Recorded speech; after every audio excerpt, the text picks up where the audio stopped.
EVM बद्दल अनेकांना संशय आहे आणि विरोधी पक्षाकडून वारंवार शंका सुद्धा उत्पन्न केल्या जाते। त्यामुळे आता निवडणुकांचे वारे व्हायला लागले। प्रशासनाने या संदर्भात जागृती करायला सुरुवात केलेली आहे।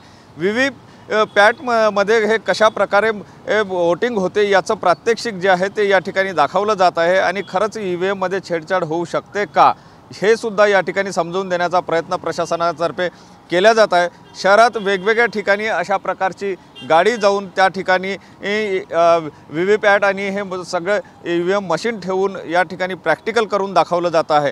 प्रशासनाकडून हा सगळा उपक्रम राबवला जातो। दादा, काय नेमका उपक्रम राबवला जातो आहे आणि काय नेमकं लोकांचं याला प्रतिसाद आहे? भारत निवडणूक निर्वाचन आयोगाकडनं हे सर्व जे उपक्रम आहे हा राबवण्यात येत आहे आणि गेल्या मागच्या महिन्याच्या 19 तारखेपासून हा उपक्रम त्या ठिकाणी राबवण्यात येत आहे आणि हा 29/2 पर्यंत हा उपक्रम आहे।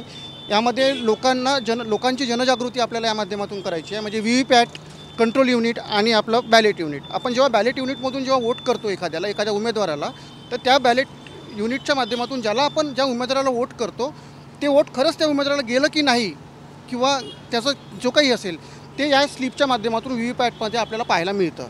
याचबद्दलची जनजागृती मोहीम हे शासनाच्या माध्यमातून हाती घेण्यात आलेला आहे आणि त्याच माध्यमातून आम्ही आज या ठिकाणी कॅम्पेन करत आहोत। या प्रकारे विरोधी पक्ष असो किंवा काही नागरिकांकडून आक्षेप नोंदवला जातो। इथे तुमच्याजवळ लोक येतात आहेत, त्यांना तुम्ही प्रॅक्टिकल करून दाखवता, लोकांचे आक्षेप दूर होताना दिसते।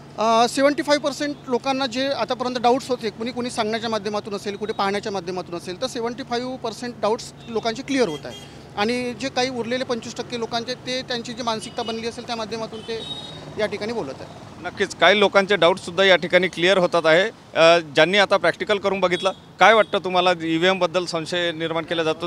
माझा क्लिअर झालेला आहे। मला संशयामध्ये मी थोडा होता डाऊट, पण तो डाऊट माझा आता क्लिअर झालेला आहे बघितल्यामुळे।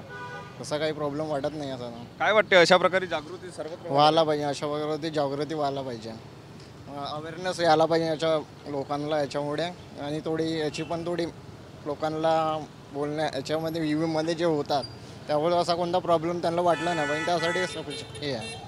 नक्कीच ईव्हीएमबद्दल असलेले जे संभ्रम आहे किंवा नागरिकांच्या मनात असलेल्या शंका दूर करण्याचा प्रशासनाकडून काम केलं जात आहे। त्यासाठी हे अभियान राबविलं जात आहे आणि याला चांगला प्रतिसादसुद्धा मिळताना दिसतो आहे।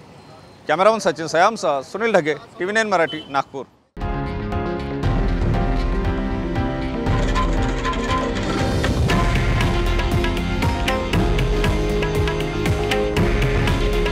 हे आहे देशातील नंबर 1 न्यूज नेटवर्क आणि आपण पाहत आहात TV9 मराठी। काळजी तुमची, हित महाराष्ट्राचं।